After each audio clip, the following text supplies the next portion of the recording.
In a quiet suburb 46 miles northeast of San Francisco, an event occurred that forever changed the community. It was a gruesome scene and a shock to the local police department. Robert Lee was found strangled and mutilated on the front steps of his home. It was at Sutter Delta Medical Center that Robert had met a man by the name of Joseph Black. Mr. Black worked in medical records under the supervision of Mr. Lee. At first glance, the office was your typical workplace, but underneath there brewed a violent scene in the works.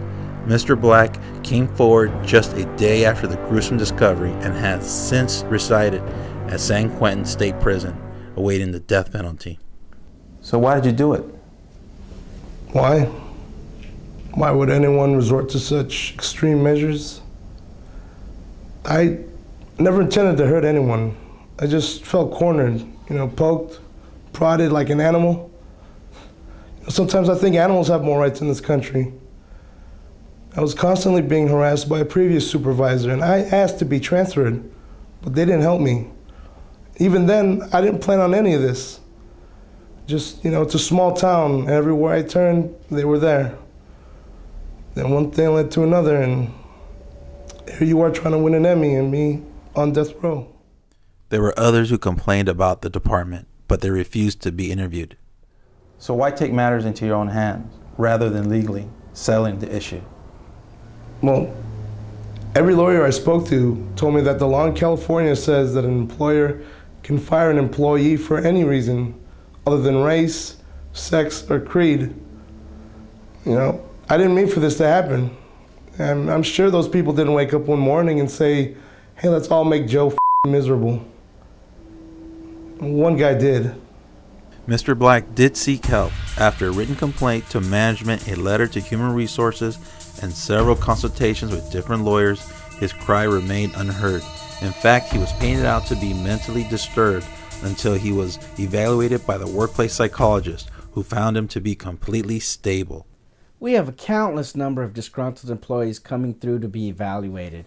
The problem stems from within a corporate system unwilling to comply with the standard protocol pertaining to patient grievance.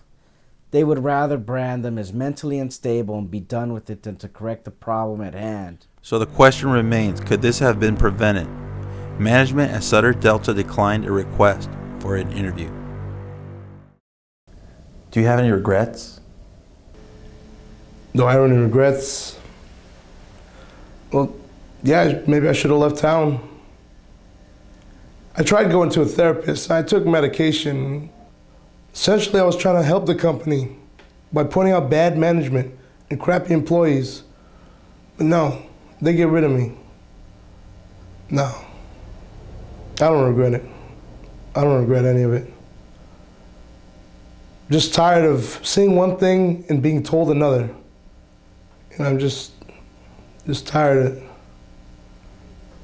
I remember when I was a little boy at school, on top of the stairwell, all the teachers would shout, everyone going down, stay on the right, everyone coming up, stay on the right.